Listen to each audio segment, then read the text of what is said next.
আমরা না বাঙালি, তাই কচু ঘেঁচু কিছুই ছাড়বো না। কচু গাছের সমস্ত যখন কিছু খাই, তাহলে আজকে কচু গাছের ফুল কেন ছাড়বো?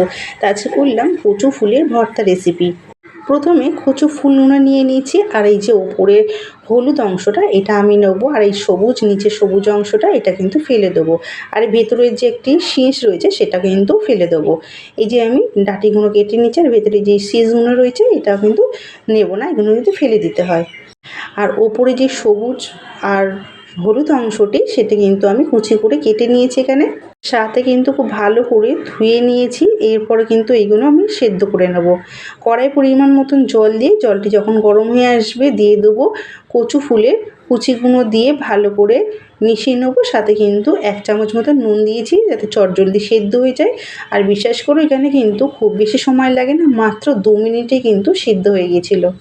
এখানে কচু ফুলের ভর্তার জন্য লাগবে একটি লেবুর ফালি নিয়েছি, শুকনো লঙ্কা, কাঁচা লঙ্কা, রসুন, পেঁয়াজ আর নিয়েছি কালো জিরে।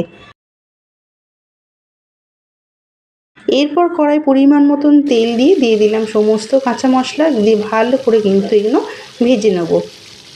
এইগুলো যেহেতু ভেজে নেওয়ার পর বাটবো, তাই কিন্তু খুব বেশি কড়া করে ভাজবো না, হালকা ভাজা হলে কিন্তু নামিয়ে নেবো।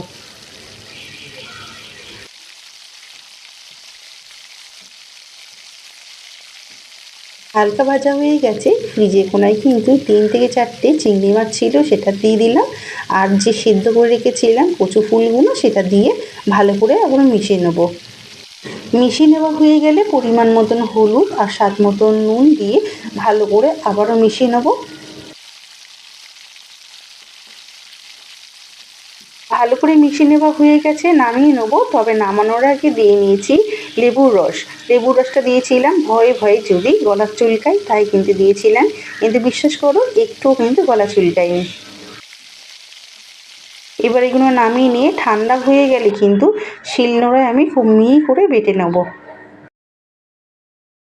এখানে আমার কিন্তু ভর্তাটা বেটে নেওয়া হয়ে গেছে, মানে কিন্তু আমার পরিবেশনের জন্য একদমই রেডি। তবে পরিবেশন করার আগে ওপর থেকে দিয়ে দিলাম কাঁচা সর্ষের তেল। আর এই সর্ষের তেল দিলে কিন্তু আমরা কম বেশি সকলেই জানি যে স্বাদে গন্ধে দুটোই ভালো লাগে।